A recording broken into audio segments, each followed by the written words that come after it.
Hey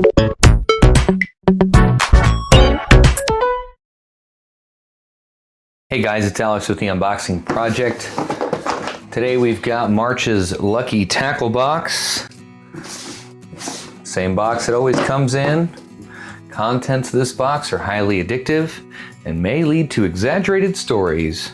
So let's go ahead and open it up.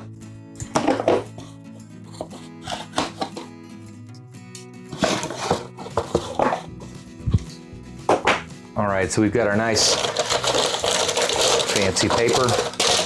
As always, inside, we've got our line card. Everything that's inside the box. So first, holy cow, that's a big one.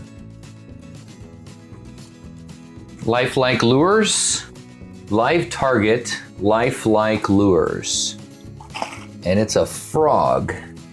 It is definitely a frog. That thing's huge, holy cow. Imagine the fish that try to eat that. That's nice. Another sticker.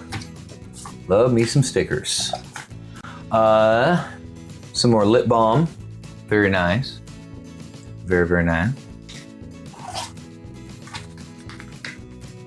Reaction Strike 4-inch thin shad. Put that on a sweet jig head. Never know what's coming. Ooh, speaking of jig heads, that's actually just some hooks, but they're swivel hooks. These come in handy quite a bit. There's 5 of them, size 2. Pretty sweet.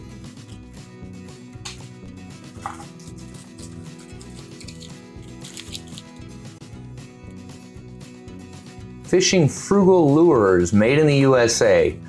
Thank you. Hand-tied football jig, black and blue, 3/8 ounce.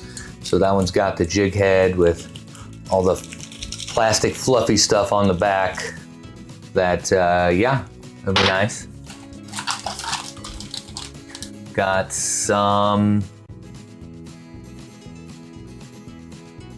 soft plastics here. Oh, that looks delicious, doesn't it? Mmm, yummy. There we are. And of course, this month's Fish Hound magazine. Oh yeah. A little bit of light reading. So here we go, guys. This was March's Lucky Tackle Box for 2016. Make sure you check the description down below to see if you've won for February's boxes giveaway. Speaking of the giveaway, make sure that you subscribe to the channel and comment on the video to get entered into this month's giveaway box. That's right, I'm giving another one away just like I do every month. Make sure you like, subscribe, and comment to the video. Again, I can only ship to those in the United States. That doesn't mean all you international people can't check out the video and like it and comment, but unfortunately, I can't ship it out of the States. But anyway, yeah, so here we are. This was March's box. Don't forget to like and subscribe. And of course, thanks for watching.